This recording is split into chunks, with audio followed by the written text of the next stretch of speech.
hard the video be a little bigger. Yeah, for those of you who are just chiming in here, we're watching people steal things from our from our other location in California. Look, there he is. He's gonna hop on here. Oh, well, look, it's a box. Why can you make the video bigger? Why is it so tiny? Well, if I do it, it's gonna start over again. I'm just trying to look. So there he goes. Uh-huh. Oh, see you later. I'm gonna ride off into the sunset. So they do that without knowing what's in the box. They just Well, it doesn't matter to them because anything in the box is better than they had before. I guess it's true. You know. Happy Wheel Wednesday, everyone. Yeah. We're distracted. Welcome to another Wheel Wednesday here behind the Wheel podcast. Yeah. Scott, how was your, well, besides people stealing from our doorsteps, how was you doing anything good over the weekend? No, I worked in my car a little bit, but nothing crazy. Yeah, fun fact. My first time ever seeing Scott's car today. Scott's very exciting. 350. Yes, it's a very exciting thing. You know? Out on the lot, looking really nice. Little. I didn't have to take the kids anywhere after school, so. Hey, I'll tell you, that thing is beautiful. Thanks. It is. Yeah, it's nice. It's a fun car. Yeah. You know what I mean? I think they did. You know, it really is. It's like the S chassis of the modern day world. You know, like it has so many good parts on the car that come from the factory that when you really start to strategically put that car together in the right way, using the right parts, really dialing the parts you get in, you know, get installed on the car. When you really get everything dialed, the car is incredibly tough. Mm-hmm. You know, but you know what's fun is like, so the car doesn't make crazy amount of power. It probably makes like 440, 450 like to the wheels. It's you know it's not like a ton of power that you can't use, but it's all super linear, twin turbo. And I think one of my favorite parts about the car is, you know, suspension wise, brake wise, like I've done all this stuff. The car just really rides tough. You know, you get in it, like, you know, I compare it sometimes, like, you know, my dad has a C5 Z06, right? And it's a nice car. They're you know, the Z's are, you know, of my, you know, favorite as far as driving, but like my car is night and day better. Wow. Right, but I mean, unfairly, my dad's car is stock versus this car, right? But like, I mean, like, you know, to me, it feels very Porsche-like. How do you feel about the 350 in comparison to the 370 platform? I think you could be in similar stances. I think. Do you feel like that there's enough improvement with the 370 to hunt one of those down if you were looking for a Z platform over the 350? You know, I don't know that I think that the. Like I think engine-wise, I like the VQ35 a little bit more than the newer VQ that they put in the 370s. But yeah, I think, you know, what I like, I think the body of the restyling of the 370 is way better. Yeah, I think it's a better looking car too, just looking wise. Yeah, it's way more modern. Now, was there a reason why you decided to do the twin turbo over a single turbo on this? So I got the car, you know, our good friend Vinny 10. So funny story, actually, I got the car with the turbo kit in it. Oh, I didn't know that. Yeah. So it's got a Jim Wolf technology kit, twin turbo kit in it, which I will say, I'll go on the record saying, I think that kit is the best performing, best looking kit that was designed in a way that it feels like it would have come from the factory. Wow. You know what I mean? Like it makes all the power, but like use cast manifolds, uses like, you know, almost like a stock style, you know, blow-off valve, but the blow-off valve is recirculated back into the intake pipes, good cast, you know, customized dual core intercooler. So I think it's got a lot of cool pieces that really give it that OEM plus feeling, which I really love. So anyhow, when I went to go buy the car, Vinny had a customer that had bought the car brand new from Virginia, so he didn't get the holes drilled in the front bumper, right? And I thought that was super cool because it was like this kid, he wasn't a kid, but he wanted he spec'd the car out. Yep. And you know what? The funny part is he spec'd the car exactly the way I would have. He got the track model, right? So it has, you know, had the Brembos and stuff like that. black on black, exactly like I would have done. I don't know why that's. I mean, we don't need pictures like that, but it's got, it's black on black, and just super. I don't know, spec right. I mean, there's not too much going on with the trackside, but anyhow, no bumper drilled. He picks his car up, and then ultimately I ended up getting, I was looking for a car, and the guy was having a baby. Mm-hmm. So the 350 was the perfect car up until that moment. Right, and so the week he was having a baby, he went to go basically trade it in. So he waited through the entire pregnancy. Well, because he loved the car. So anyhow, the guy waited the entire time he was having a kid because he loved the car so much, and then he went to go trade it in, figuring that he was going to get like. Is it gonna get together? Oh yeah, I'm good. Oh, all right. Yeah. But he waited the entire time. He had to, that he had the car because he didn't, he wanted to keep it, and then he went to go trade it in, and the dealer like gave him some super insulting offer. Like the car when I got it only had 19,000 miles on it. So anyhow, so the guy was having a baby, and he loved the car, so he kept it, basically, right up until the week that his wife was like scheduled, I guess, to go in. And then he takes it to the dealer and he says that he wants to trade it in, and he figured like, he had stuff done to it, which I guess he didn't revert it though. No. Okay. And he naively thought that like, hey, the car was done in a tasteful way, so like, they're gonna give me good money for the car, right? Because I bought it in 2010. It's 2006. It was only 4 years old. Wait, he was trading it in? So he went to go trade it into the dealer for what? A more family car. Which is? You don't know? He probably told me at the time. Yeah. But it was something else in the Nissan family, whether it was a Pathfinder or it was a Maxima. I don't know. So he gets there, and then the dealer was like, oh, I'll give you like, I think like $15,000 for the car. Right? I mean, remember, it's a 4-year-old car with 18,000 miles on it. Like, but he's also put in how much into it? Yeah, right. Exactly. Yeah. Like, I mean, the turbo kit alone just to buy it is $8,000 or whatever it was. And then wow. You got to pay somebody to install it. And like, that's one of those ones where a lot of times they just drop the engine. Like, it's not fun to work there, you know what I mean? So anyhow, bottom line is, Vinny calls me and he says, hey, you were looking for a car. I said, yeah. He said, why don't you come by after work? I want you to see this thing. And I said, what is it? He's like, just come by after work, because that's how, Yeah, right. So I get there. I'm like, what's up? He's like, listen, now here's the deal. He gives me the whole preface. He says, listen, I'm going to give you a key. I want you to go look at this car. He's like, now, the deal is this. You cannot have all the parts that are on the car. I was like, okay. I'm like, what car is it? Right, right, and he's right. like, just hold on. He goes, I'm telling you right now. He goes, I'm going to lose a lot of money by giving you this car. He goes, so if you take this car, I get to pick a couple parts that I want to take off the car, and I'll put stock stuff back in. I said, can I at least go look at the car first? He goes, yeah. All right, but listen, I'm just telling you. All right. So I take the key and I walk out to the parking lot, and the car was completely mint. Right. Right. And so there was a couple parts that Vinny wanted for one of his Z's at the time. Okay. And rightfully so. And I mean, it was still, anyhow. So he says, so I said, well, I think this is going to be out of my budget, because I'm thinking to myself, it's going to be a $20-something thousand car, a low $20,000 car. And he says, I'm like, I don't think it, but he goes, guess how much it is. And he makes me play the guessing game. Oh yeah, I'm going to guess too, because you're going to say he wanted to trade in for roughly 15. And so the dealer was going to give him 15, which was an insulting offer. And clearly, that covers tax. Yeah. So I don't know. I'm going to be really off. I'm going to say 12. Oh, no. I'm very off. It would be high. It would be higher than that. I was just seeing if maybe it was some kind of crazy thing. No. So anyhow, I ended up buying the car for 15. Okay, cool. So I wasn't that far off.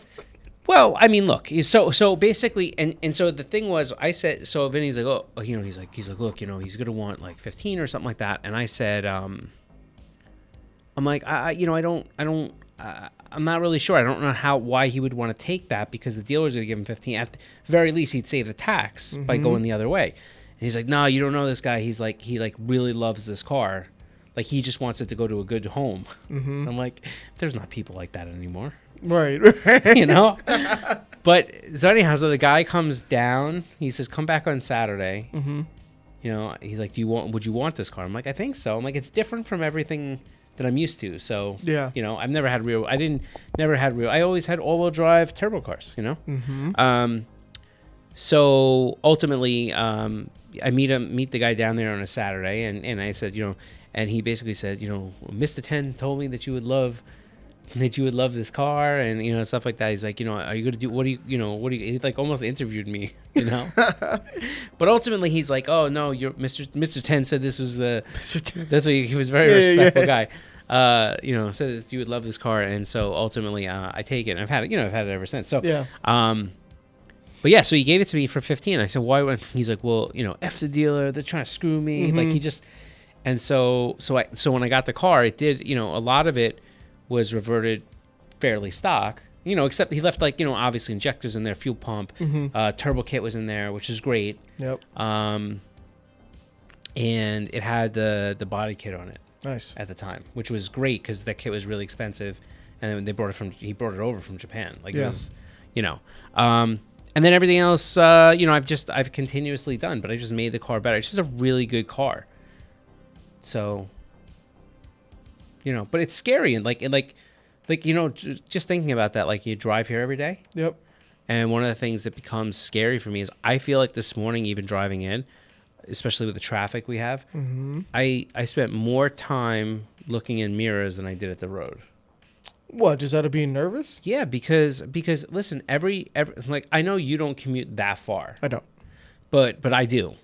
And there is not a week that goes by where I'm not, you know, just driving my regular, you know, truck or whatever, and there isn't massive accidents. Because people don't pay attention anymore. They just drive, and they roughly drive into you. Well, driving out over here is also pretty rough. You know, okay, but like we have a pretty busy, congested area. Yeah. that we kind of have to deal with on a daily basis. I know, but like, you know, these cars, they just come on into you. So right back in the garage where it belongs, huh? Well, I mean, after it gets me home. Yeah. I guess. Yes, no, of course. Knock on wood. Well, let's see. Over my weekend, you know, I live in an apartment complex, right? So like, and I live close to the train station near me. Right. So my apartment complex, they put in this like gate that's new, and you can go through it to go to the, like, a little cut through straight to the train station. Oh, that's bad for commuters, because people in the complex who commute who have to go to the train station. But it's for those people, right? It's a cut through, and it's an access code type of thing. And instead of having to go all the way around or whatever. Now, I think it's pretty cool, but you know, there's worries of, like, you know, other people who would try to cut through, and they don't live in my apartment complex. But the gate is really close to where my car is parked in the parking lot. And I was like, well, that's gonna cause a lot more in and out traffic near my car. And I was like, do you have assigned spots? Yeah. So you can't even just move your spot? No, I have an assigned spot, right? That sucks. No, well, it doesn't, because my spot's actually always there. You know, so get this also too. So here's a rant. Yeah. So line of parking spaces, right? My spot is the last parking spot along the line. Okay. So I always park halfway outside the line, or not halfway, but, you know, partially sticking out. To give yourself room on the one side of the car that's next to you. Exactly. There's no one to my passenger side when I park in reverse. Right. So there's no one to my passenger side. And the super for the building came up to me, and he was like, "Hey man, like, people are complaining they need you to park in between the lines." I was like, "Who?" Listen. That just goes back to everybody that has to complain because it's the only thing they could do to make themselves feel better. Isn't that crazy? There's nothing to my outside. Like, I'm as free as can be over there, and there's no reason that anyone should care about that. Anyways, but so I was worried about all the new traffic that might be happening through the new gate that's there, and I thought to myself, I was like, I don't know, like, we don't have. Well, I guess we do have security cameras, but they're not for my use or something. So I was thinking, like, I don't know, is it my use? Right, I don't know, but it's like, is a dash cam stupid to get? I have no idea. So you mean what? Like one that stays in on the car the whole time? I guess. Like the Tesla stuff? Yeah, maybe. But it just like it made me just think like I don't know if the cars be sitting there, there's more people walking by or whatever. Is like I mean, do you use a dash cam? Do you have one on your truck? No. No. Do you have one on the Z? No. So do you ever have this Desire for one? I don't know. I mean, would you use one? Do you think I should get one? I don't know. I mean, like, I guess if it was like there, I wouldn't mind it. But like, I have no. And I don't know. I don't know anybody that owns one. Let me put it that way. That's so funny because they're pretty popular now. You know, I know like, they are. Like a lot of people use dash cams, and like you see the videos of like someone getting into like one of those like 1 in a million scenario accidents or something. I know. And they get to capture it on film, and they're like, "See, I told you it wasn't me" or something. Right. Like, it seems a little useful, but I don't know. I mean, I'm not. You know, I think the thing is, I'm not really for or against dash cams. I just don't think that. You know, I tend to think, for me, and I maybe, like, you know, I don't want to say for like my parents or my aunt and my uncle. Like, I don't know. They're for everyone else except for me. No, I just mean like I don't really know that I know where they stand. Maybe Sony does have one. I've never ever had a conversation about it, and like amongst car people, I really don't know too many people, like car people that use them either. Neither do I, and I think isn't that like, don't you think that's a little funny? Like, so car enthusiasts are probably they're the people who care about their cars the most in particular. That's fair. Besides the rich people who buy the super luxury things, and I don't know that probably come with them, I guess, and those are like pseudo car enthusiasts, I guess. But you know, like you would think. I don't think they're pseudo car. They're just different, right? I guess. Like, if you're gonna be a guy that's gonna love your Porsche, but do they love it for the car aspect, or do they love it because it's expensive? I don't know. Regardless, that's a different topic. That's a whole different. That's a whole different topic for a different day. But you know, if the car enthusiasts are people who love their cars the most, like, wouldn't you think it'd be more common to see dash cams on like everyone's car? Be like, hey man, like I got this thing protected. Yeah, I mean, it's an interesting point. That's like I remember like 10 years ago, I think everyone had a Viper alarm system. Yeah. You know, like I had one. It wasn't Viper though. It wasn't Viper? It was a ripoff. It was the it was an AudioVox one. It wasn't that's not a ripoff. Yeah, that's good. But but it was an AudioVox one. But it was still good. It still had the pager and everything. Let me know like what was going on and stuff like that. Yeah. I mean, you know, especially in New York, I mean, the people will break in or steal your damn car or something. Well, they would. Yeah. Yeah. So now, so for me, like, I mean, have you ever had a car stolen from you? No, thank God. Oh, so I've had a car stolen from me, and I've had 2 cars broken into. It's horrible. I've had my car broken into plenty of times. So, and I think that, like, that was a lot more prevalent in you know, 20 years ago, because they were going for things. Yeah. Right? Like now, if you stole a head unit out of somebody's car, it's worth like $20. Right. But like back then, every car had an upgraded head unit, so people can get good money for them. So they'd go in just smashing windows, taking decks and stuff. What about the catalytic converter stuff? That's like the biggest thing. Well, sure. That's under the car. Right, but like, you don't think having a dash cam would still still get them approaching your car or something? No, but see, here's why I say, like, I don't even think about it for that, because a catalytic converter, even if you get these freaks on camera, and that's right, if you're out there stealing catalytic converter, I'm calling you a freak. But like, if they're out there stealing even get them on camera, man, it doesn't matter. Why? Because think about it like this: I have a Ring doorbell. Yep. Okay. So it's funny because you have a Ring doorbell, I do. but you haven't considered a dash cam for your car. No, because like my Ring doorbell is meant so that not only can I see who comes to my door, but I can also yell at people through the thing. Do you do that often? Yeah. I like to like. Oh, look, the Ring has a new car cam. $250 seems like a lot. I just don't. And then you're gonna have to pay like the cloud service. That seems like a lot of money, honestly. So like, listen, I think there's one really good use for a dash cam, and that's like you said, the if an accident is to occur forward of you. Yep. Well, no, but these dash cams, I'm pretty sure these dash cams also can get rear. It's a 360 cam, so it can get different angles. Now I have a camera that's recording to the cloud that wants to watch me, you know, sing in the car. Yes. I don't know, man. Yeah. I'm just not sure. Like, I don't know. I'm not sure either. I just don't know if I need that. But anyhow, bottom line, yeah, that's crazy. That's crazy right there. That woman, she, like, yeah, I don't need that. Like, do you ever hear the in-house ring cams? Like remember This originally is they the had ring the break-in car- ones? Like, Yeah. take this lady off this. I don't want her on our podcast. But do you remember like they had the ones where like the Russian hackers were like breaking into the in-house cams and like using the microphone to like Yes. yell at people Yeah, and something shit. like that. So like my point of the matter is like I don't really think in a location-based services I want people with GPS and I don't know. I just don't think I need it. But let's go back to the ring cam. Let's go to the ring cam, the dash cam. Regular dash cam, yeah. I think the situation in a sense where you are going to have a camera that's going to work forward of you Okay. and has the ability to capture some mishap that may happen in front of you. Maybe it indemnifies you from an accident that takes place that you're a participant in, right?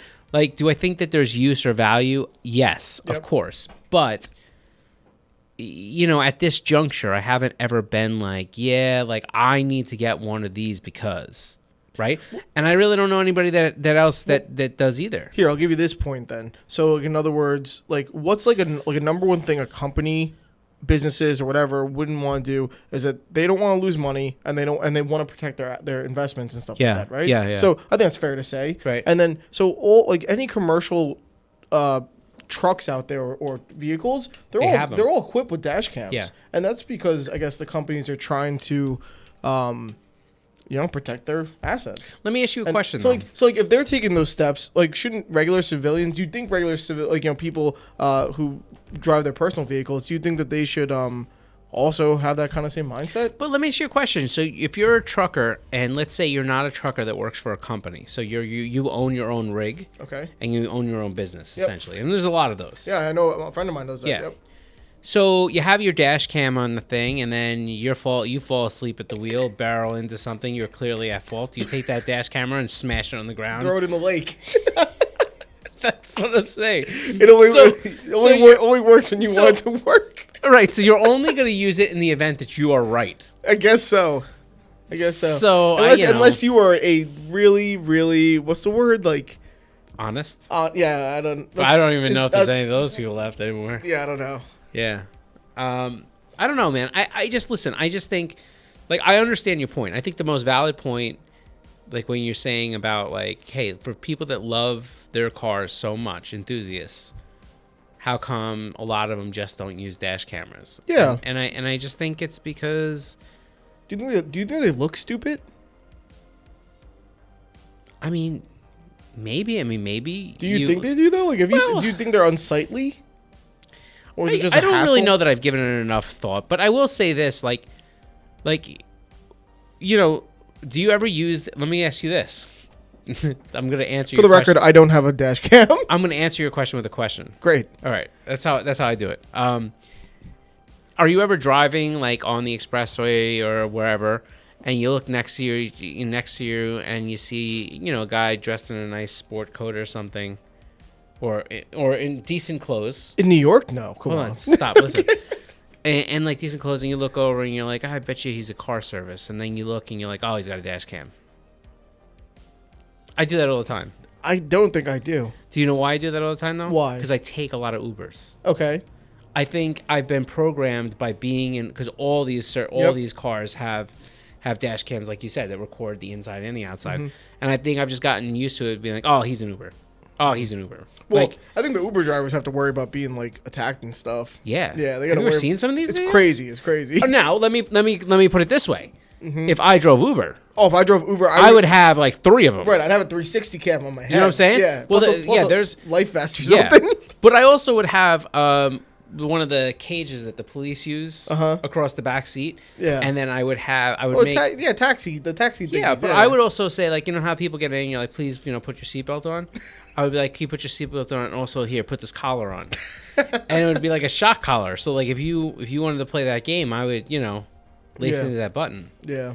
I think tasers are a wonderful thing. Tasers? Well, I just think that maybe like in this world, what would make everything a little bit better is just more tasers. more electricity.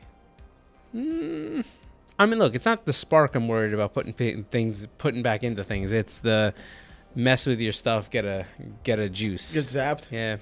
When my father's retired, and when he like, I think a little bit after his retirement, he was saying like, maybe I start doing like Uber or something just for a little something extra. I think it's that whole like, I don't know. It's around my schedule. Yeah, right. Exactly. It's basically everything the Uber commercial says. Right. Yeah. Exactly. So, and then I said to him, I said, you can't do that stuff, man. Like, it's like you'll die, dude. It's dangerous. It is dangerous. I'm not letting any bunches of strangers in my car. So that's crazy. So one of my, how do I explain the relationship?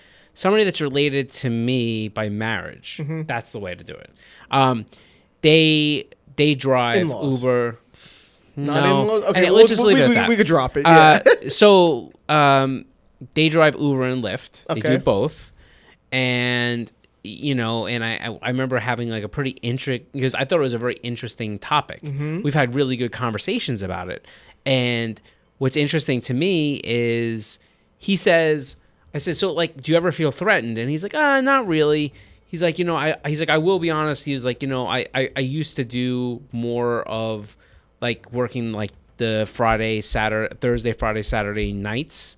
He's like, but now I stopped that because that to me was always the time where it wasn't worth it. Because he's like, you get all these people that are drunk. They're calling for bar pickups and different things like that. They come in, they throw up. Yeah, throw them in your car or something. They throw up. They have a fit. They like rip things off your car. They get upset. They give you. He's like, it's not worth it because like you end up spending more time after the ride or before the ride. I told my dad that, hey, listen, if you're gonna look for something along those lines of I said do the DoorDash or the Uber Eats. Yeah. You get to deal with food and not people. It's a lot better. My favorite part. So Lucy got. I don't even know how she convinced my wife to do this, but she got, I guess, Uber Eats. She brought her like frozen yogurt. But like I didn't know it was so. So my friend pulls up on his motorcycle. Okay. And my daughter gets super excited. I didn't know. Does he have a dash cam on the motorcycle? I don't know. I don't think so. Okay. So she got super excited, ran to the door, and she's like, "Oh, my ice cream's here." I was like, "I don't think they're coming on a motorcycle." So anyhow, so then every car that pulled near my driveway, she'd run outside like, is that the guy with the ice cream? Like I'm like, no. So finally, this guy, I'm speaking to my friend now in the driveway, who's got the motorcycle. Okay. And this guy pulls up in a like a Saturn something. There's not that many of them. Beat up. Saturn Ion. Yeah. Was it? Yeah, it was. That's a good guess. 4-door one. Anyhow, so he pulls up in that thing. It's like barely running. It's like the ugliest car in the world. And I said to my wife, I was like, listen, I'm like, how does this guy get, like, because she can see where he is on the map. Yeah, you get the little trail. Yeah, so she sees, she's like, oh, it's going to be a few more minutes. It looks like he stopped at this restaurant. And I'm like, what? He's got our ice cream already? He's like, yeah. I'm like, so how does he keep it cold? Like, it's going to get here and be liquid, Yeah. She's like, no, most of these drivers, they have like, a cold bag or a box or something if they know they're doing that stuff. Well, sure enough, this Ion pulls up putting around. Mm-hmm. He rolls down the window, like, and he's like, hey. I was like, what's up? Because totally, like, he's like, you want ice cream? I think he said, you get the ice cream. And I was like, oh yeah, go ahead, And so my friend that was on the bike, he's like, what are you doing? Like he thought like I was just taking like ice cream from a stranger. And all of a sudden Lucy runs out, and I'm thinking to myself, well, this is what we got going on here. This is the people that are driving these Uber Eat things. Oh man. Anyhow, so I don't know. Well, at the end of the day, that's a probably a fuel efficient little beater car. By the way, what's wrong with that? The ice cream did not come out of a box. How'd it come? In a bag. Like, I mean, like, was it cold? No, it was melted. I don't know. I didn't open it. My daughter seemed to eat it, so I don't think it was fine. But like, what I'm saying is either he had the air conditioner funneled into a special thing to hold ice cream. Frozen yogurt's not gonna melt at a super fast speed like that. I don't know. I'm not a frozen yogurt aficionado. I probably got a leg up on you there, but. All right. Well, I don't know what to say. Anyhow, I don't know what we did in this past half hour. Yeah, I mean, I don't know that I don't even know what we were supposed to really speak about. But with that said, I think we've been rambling enough. It's a good time. Yeah, pretty much. Happy Wheel Wednesday. Yeah, Happy Wheel Wednesday. Don't forget to, tune into Friday when we put out that piece of content. And we... do it all over again. Yeah, we will. Next week. Yep. I don't know what we're talking about. It could be more of this. I don't know. Anyhow, if you have a dash cam, throw it down below. Let us know what you think about the dash cam debate. I didn't know that there was a dash cam debate before we started this podcast, but now we have arrived, and I feel that there may be. Yes. Okay. That's it. Take care of yourself. Bye-bye.